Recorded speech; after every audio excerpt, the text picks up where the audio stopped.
create the overarching broad legislative and regulatory framework for this to occur.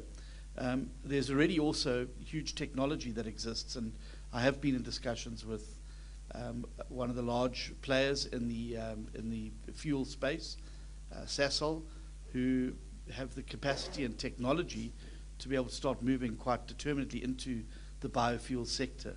And it is one of the issues that we're working with the sugar sector to move towards. And I think that we would need to fast track the overarching regulatory and legislative platform in order to finally allow that particular sector to go through. I think, as Minister Tau said earlier, the difficulty is we've had to sign an NDA with the United States of America on these negotiations, and obviously this means that it's very difficult to go into broad detail. But I certainly think, responding to some of the trade and tariff issues, this is a broad, generous, and open offer that I think meets the ambition criteria. And I think if one was to look at this through the trade and tariff perspective, I think this offer represents something that would be good for the United States and also good for South Africa. And I certainly hope that, well, we certainly hope that it will be received in this way in the United States. Obviously, the demands, as I've said already, both in Minister Tau and I's meeting with the US Trade Representative, as well as our meeting at the White House, the focus was on the trade and tariffs. It was not on domestic policy issues, outside of obviously what everybody saw in the public arena in the Oval Office, where rural safety was raised quite sharply.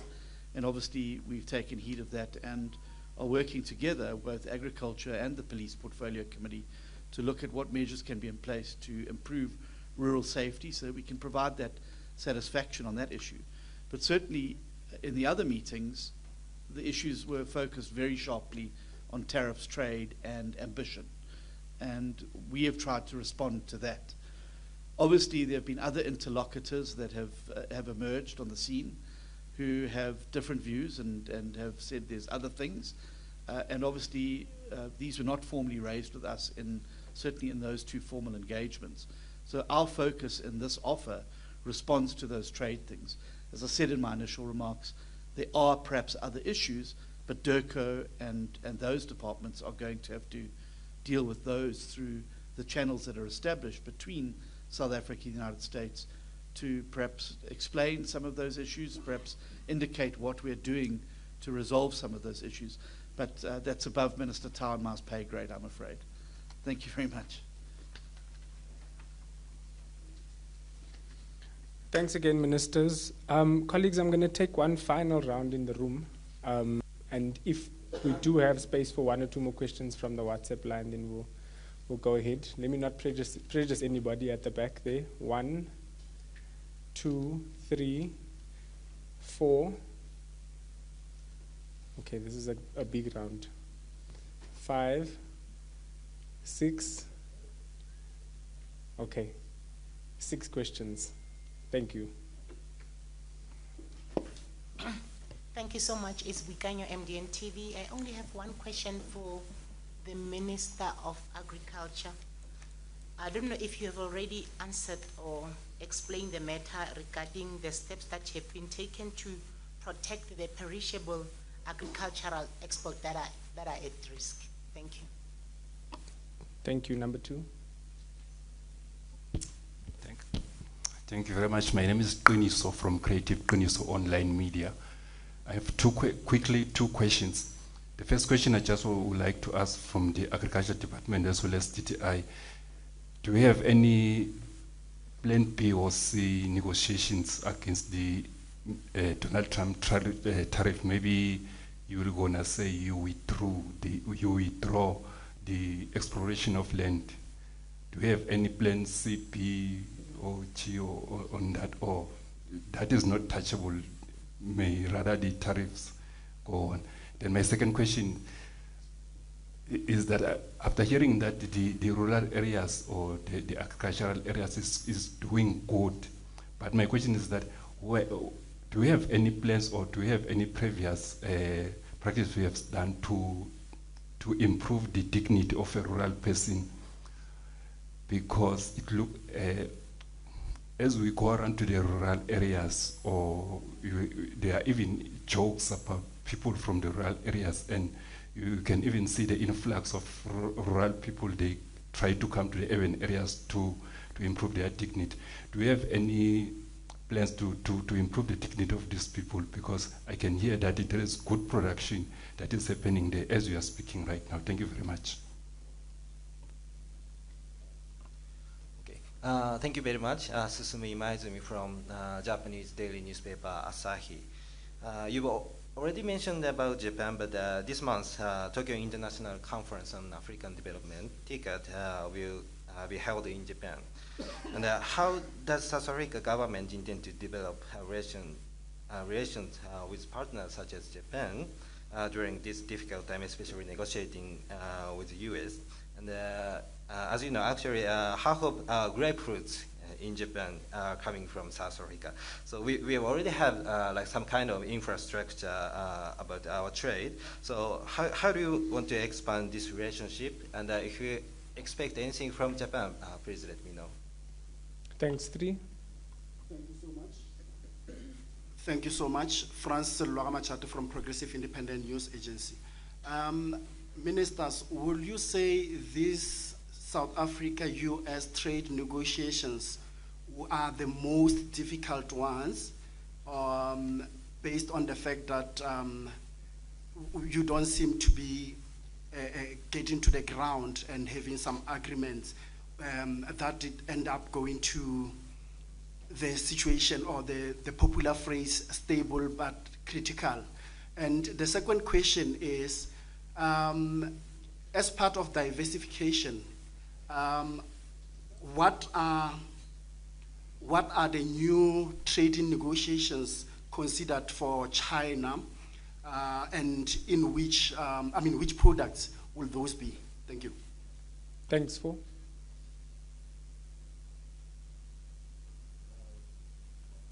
I think I was number 4. Good morning, Katlego Logodi here from the SABC. The first one is clarity on the team, the new team that is being put together. Can you just give us a sense of how are they, the makeup of this team? Are they going to be inclusive of those from DIRCO as well, as we look at approaching these issues? And did I get it right that this afternoon you will be submitting this new deal? Maybe clarity on that indeed this is what will be happening today. Again, Jan Togoso asked about the export support desk and the companies that are already receiving support right now. Can you please just get further clarity on the industries that have been racing to the desk to try seek for support? Are we seeing a pattern of some sort? Which industries would find themselves vulnerable right now, looking at those that have already approached the export support desk? And clarity as well on the BRICS. We know very well that there was a 10% that was threatened to be imposed on the countries that are members of the BRICS cohort. We are a country that is member of the BRICS. Has that kicked in, this new deal that is going to be presented? Does it factor that in terms of how you'll be navigating that one as well? Thank you. Thanks. It was just an addition to. I have to just on the discipline colleagues. Just we having the deal, but what does that mean? The tariffs have already kicked in. That was just it to add on to his question. Okay. Thank you. Mpho. Mpho from CCTV. I just wanted to find out, what is the department doing to diversify exports to alternative markets? Okay, I think that one's been covered already. Last one? Yeah, it's just the clarity as well. I've heard from ENCA. Just on maybe any timelines, have the US committed to maybe relaxing the tariffs if they give the go-ahead to the revision of what you're going to propose this afternoon? Okay, bit of a mixed bag this round. Let me ask Minister Steenhuisen first this time. If you can come up and clarify some of the issues around the agricultural and rural areas, and the team as well on your part, and then some diversification as well. And then Minister Tau, you'll cover the rest. Thank you. Thank you very much. On rural infrastructure, obviously that is the remit of the Department of Rural Development and Land Reform under Minister Nyonso. But we see agriculture as a major player in that particular rural dignity, because dignity comes through work, employment opportunities, and business creation. And that is why we are so fundamentally invested in growing the agricultural footprint in rural areas. We see it as the primary means of creating employment and opportunity in rural areas, and to help build up that infrastructure. The challenges we face, of course, also exist in the COGTA space, water, sanitation, roads, and the like, which are a huge issue in those rural areas and are becoming an issue for the agriculture space as well. The quality of roads, being able to move agricultural goods and services. I had a heartbreaking story of a group of women dairy farmers in KwaZulu-Natal whose dairy depot doesn't come to collect from them anymore because the roads have got too bad for their trucks, and they're not prepared to lose the money on tires and damage to their vehicles. And this means that those ladies lose an outlet for their milk. And that's just one example. So the President has already announced through Operation Vulindlela 2.0 that it is now going to extend to local government. Minister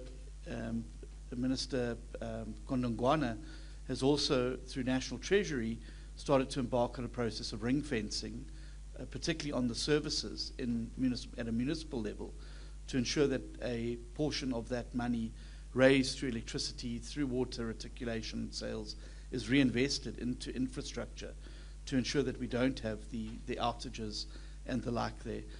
It was certainly interesting at Mpho this year that it's usually crime that's number one on the list that's raised with me.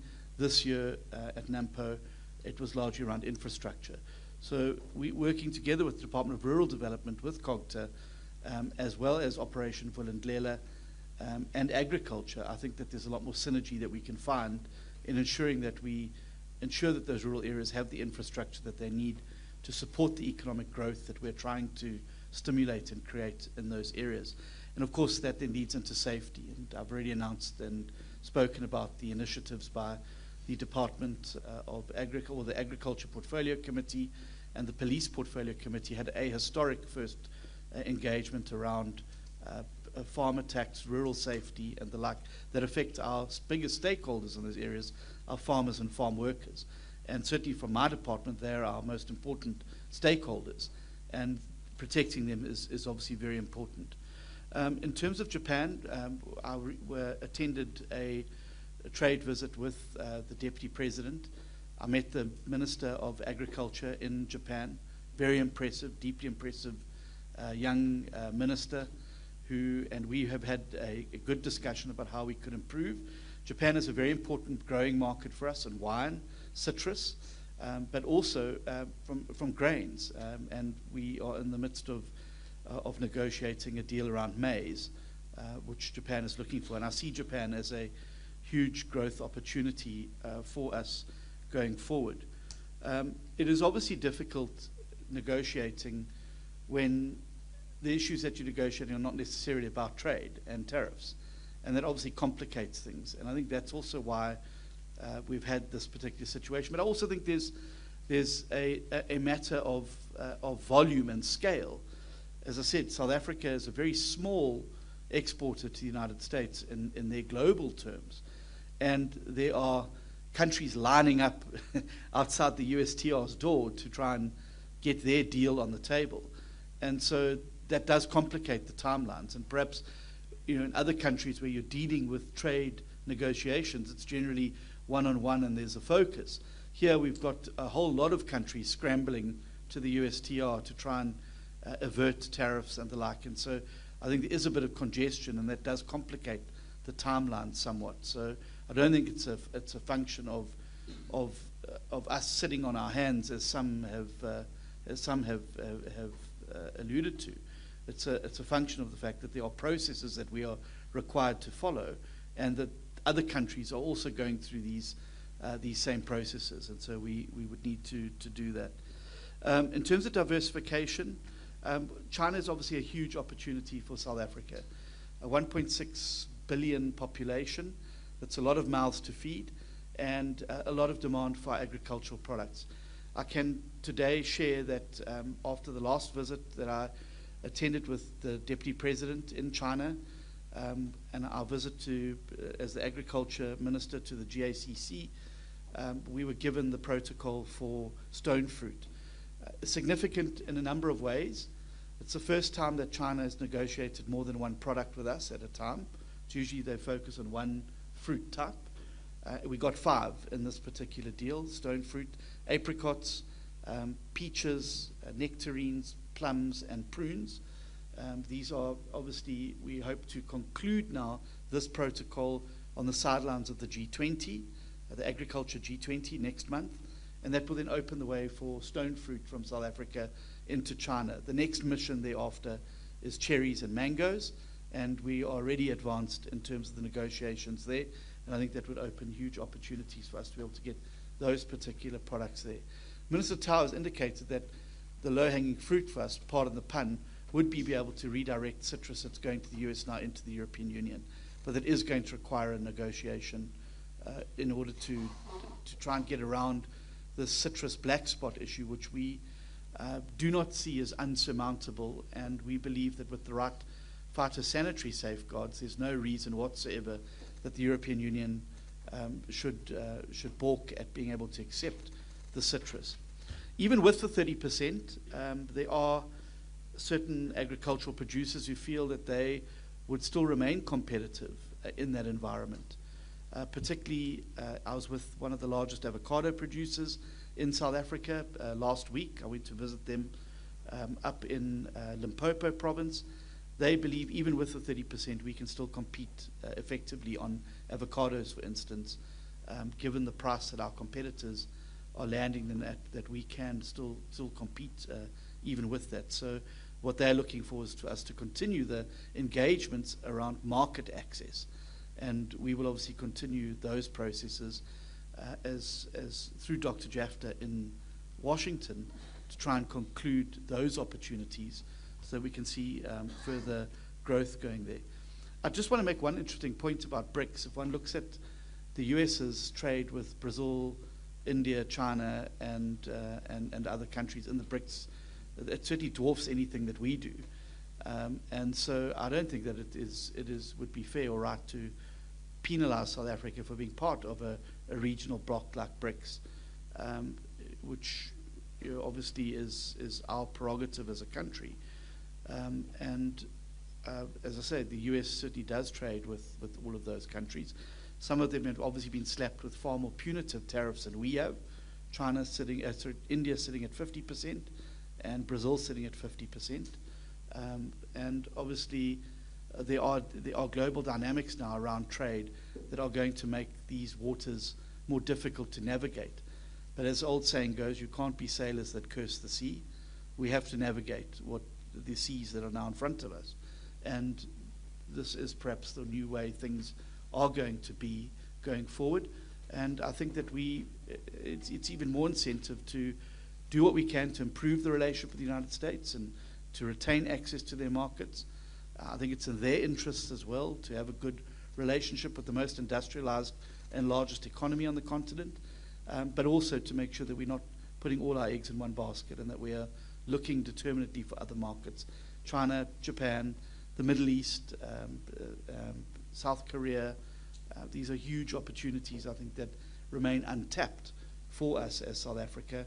And perhaps this crossroads that we're at now with this particular tariff situation is now even more of an incentive for us to move more determinately towards securing these new markets for South Africa's goods, not only in agriculture. Obviously, I'm biased to agriculture, but Minister Tau's also got lots of things he likes to sell around the world, and that diversification, I think, is now going to become the imperative of certainly both of our departments in the short to medium term.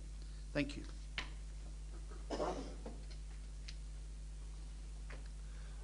Maybe to pick up directly from where Minister Steenhuisen left off, With regards to diversification, we've also agreed in Cabinet that we need to invoke the entire Cabinet in these processes of diversification. The reality is that the DTIC on its own, or the DTIC agriculture, and let's say the minerals and petroleum resources on our own would not be able to reach all markets at the same time.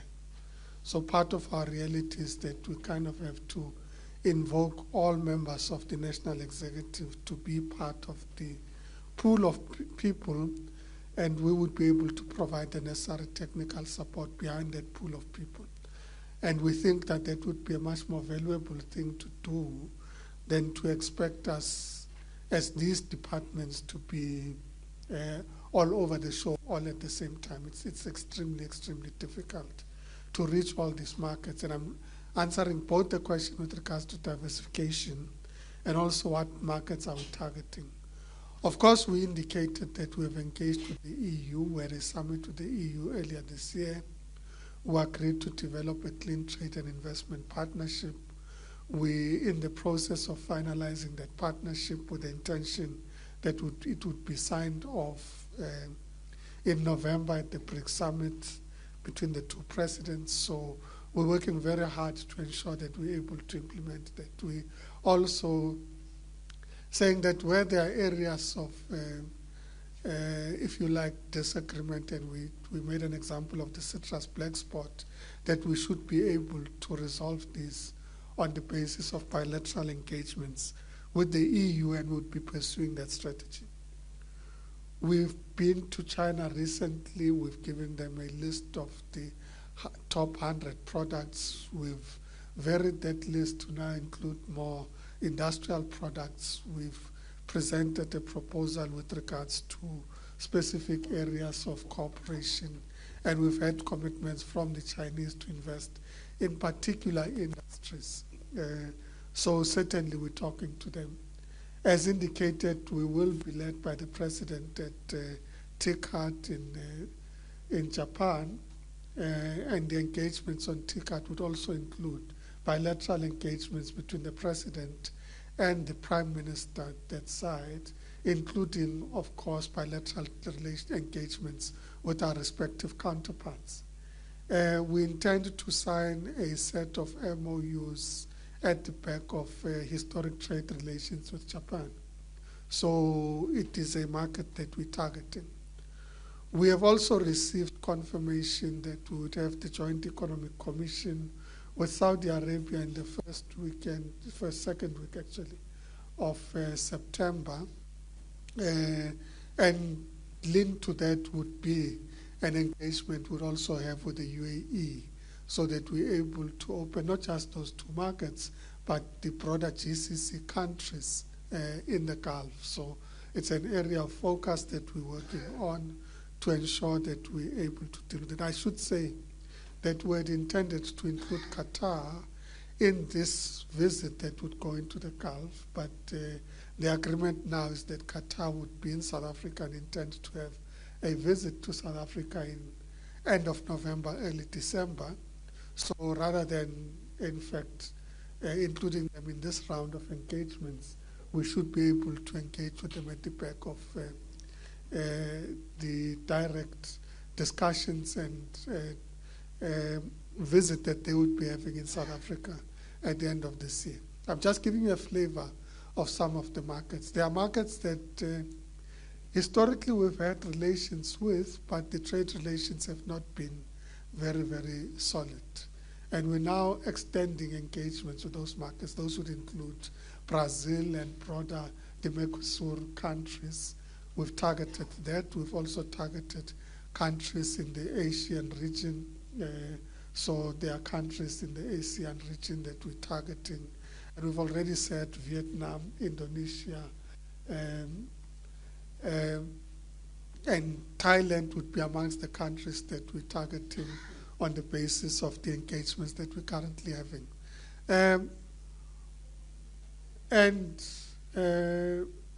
We will continue to expand our engagements with various regions and countries. So I just thought I should give a flavor of the sort of work that we're doing on the diversification issues and enhancing market access. But we shouldn't underplay the importance of the Africa Continental Free Trade Agreement.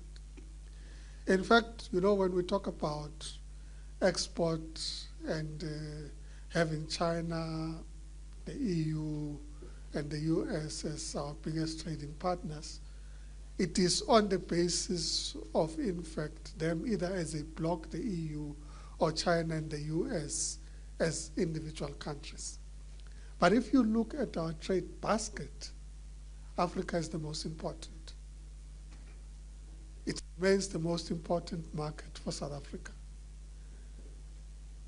There's a Council of Ministers in September that would be looking at how we enhance the work that we're doing at the back of the AfCFTA, and we place particular emphasis in that regard. And sometimes you might not always relate to it because it is not big ships that move off ports that go into our neighboring countries. But you've got very established brands, retail brands that are there, and at the back of those retail brands would be the products that are on the shelves, a lot of which come from South Africa. So in reality, this is a market that we consolidate. And the discussions that we've been having with our colleagues on the continent is how do we ensure that we're able to address what has been some of the difficulties in trade that we have experienced. What are some of the issues that impacted investors in certain instances? And there are stories that we know about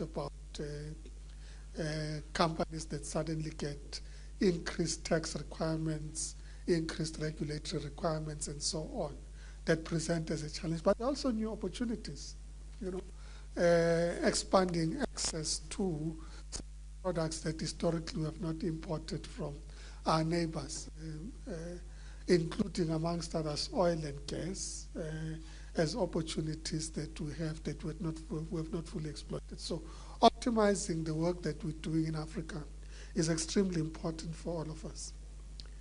Any plan B and C, we have so far engaged on the trade negotiations. There's no cabinet decision that says that we would want to review national policy or national legislation.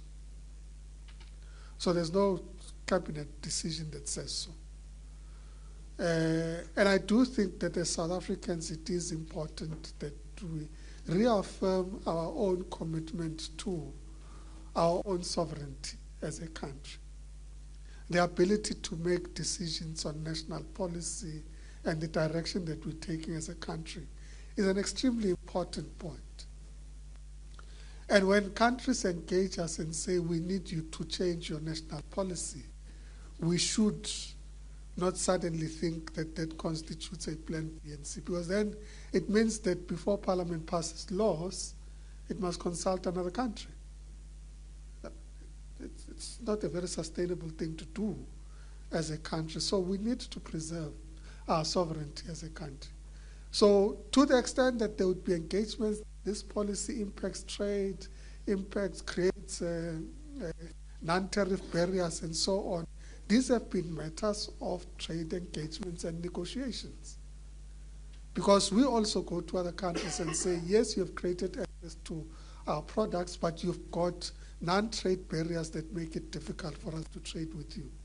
So our products can't access your market because of these regulatory mechanisms that you have in place. And we engage with those as trade-related matters. But to the extent that we say we're placing our ability to make sovereign decisions as a country, I think would be a high-risk decision to take.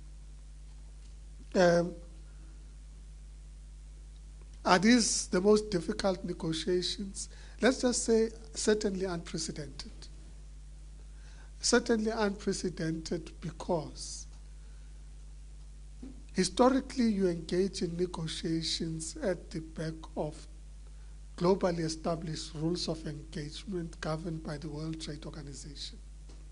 And those would include, amongst others, that tariffs would be governed by WTO rules. You would have tariffs in line with what would be most favored nations, and these nations would collectively qualify for a particular tariff under particular circumstances, and that what you extend to one, you'll extend to the other unless you have a free trade agreement or an economic partnership agreement, and that you don't take arbitrary and unilateral decisions.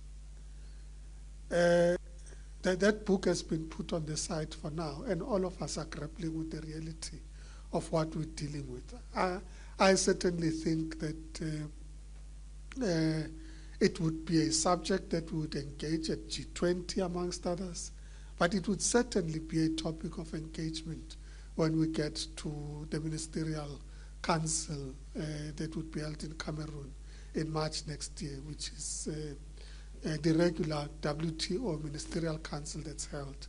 It certainly would be a topic to say, given these changed circumstances, what does this mean in terms of the World Trade Organization, the rules of engagement, and how do we adapt? And countries have to apply themselves. We certainly as a country have started to apply ourselves to what our contribution to that discussion would be.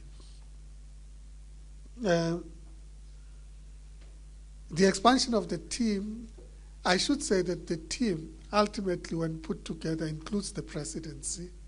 We're also on the ground in the US right now. It includes the Department of Agriculture, it includes DERCO and the DTIC, and to the extent that there are particular areas of interest, we agreed that in fact we need to involve and include the Department of Minerals and Petroleum Resources a lot more actively, because issues have been raised with regards to gas, oil, critical minerals, and so on. So certainly the departments would be expanded to include all those that are affected, and we get input from all of them.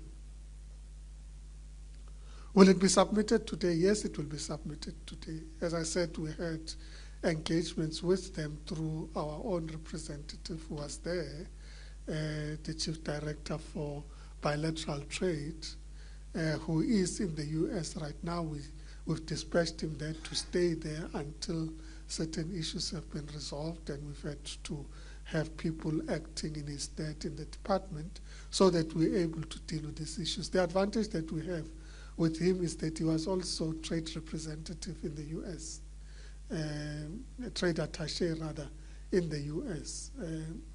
So he's got direct knowledge of the market, the issues, the environment, and so on. So he is there dispatched since the beginning of last week, and he is engaging actively, both at the level of the administration, but also as Congress resumes, it would also be at the level of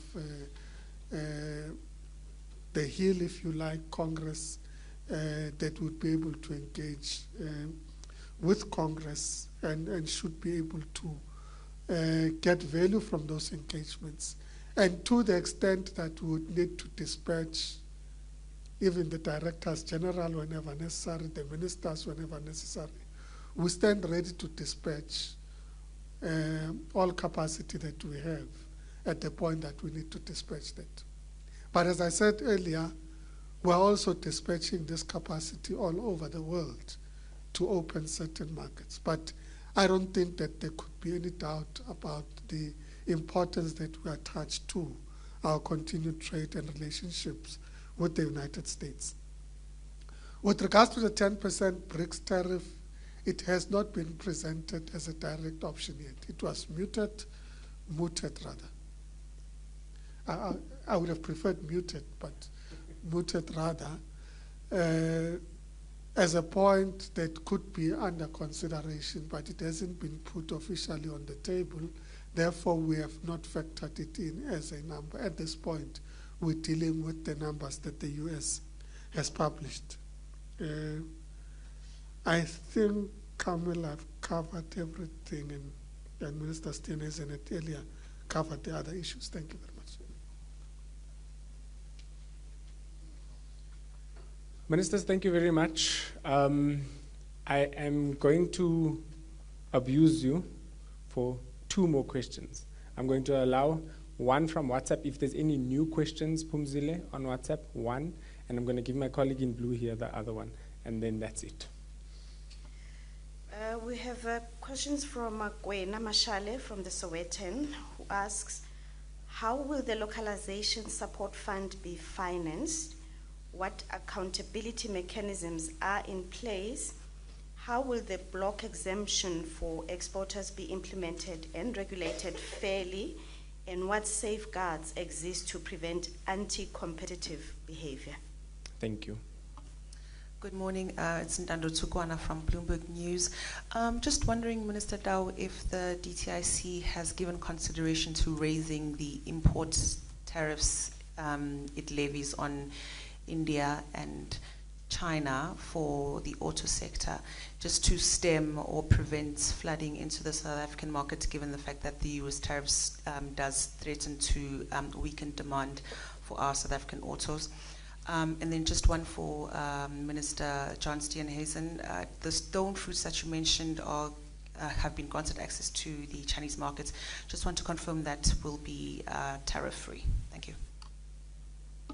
Thanks. Minister Steenhuisen, if you can take the one that's been directed at you, and Minister Tau, the other two, please. Thank you.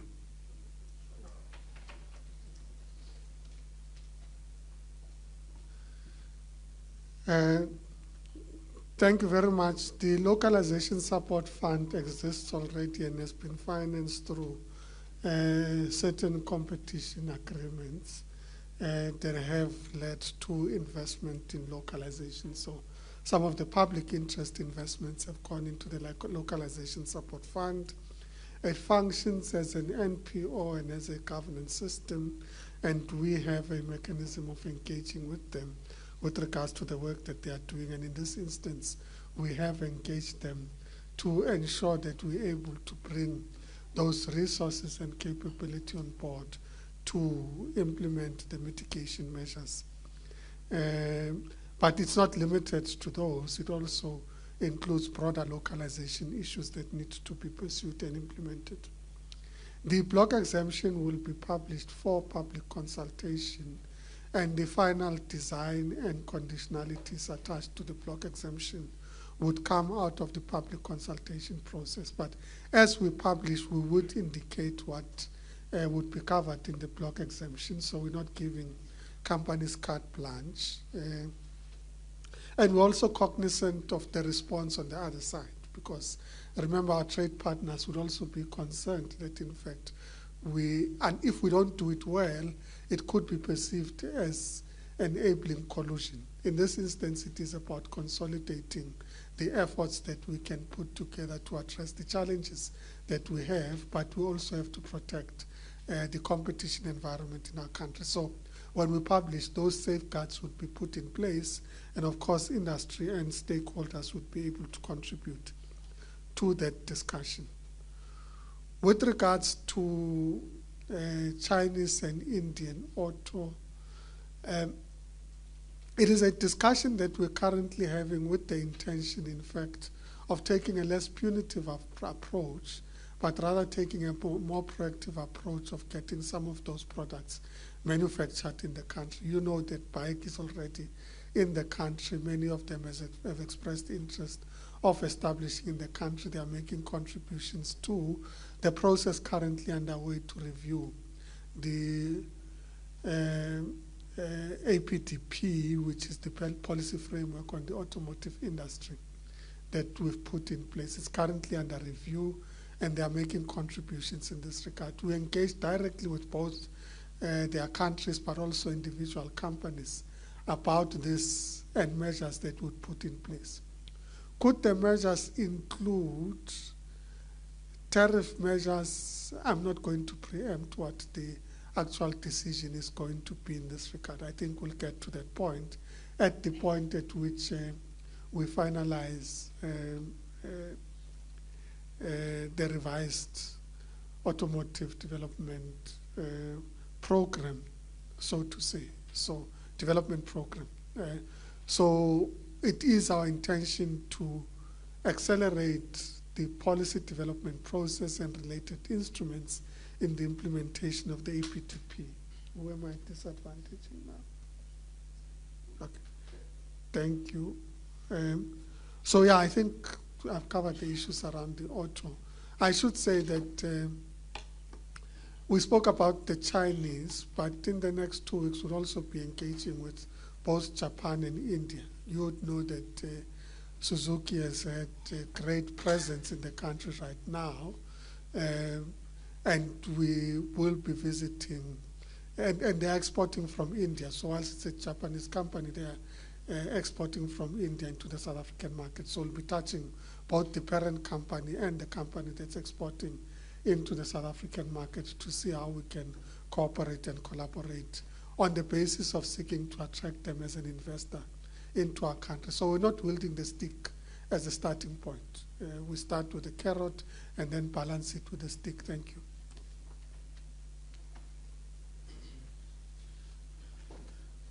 Yeah, thank you. So the stone fruit protocol was given to us by the GACC. It's going through our processes domestically, FOSAD and our phytosanitary department as well. And I said we'll hopefully sign that at the sidelines of the G20 Agri next month, which I think will be a significant step forward. As it relates to tariff-free, we are still obviously, after the announcement by the Chinese, are still exploring the avenues of the tariff-free and what it means and what the implications are. But obviously, this is a product that the Chinese really want from us, and it certainly, even if there is a tariff, it would likely be an incredibly favorable one, much like the other tariffs that they have provided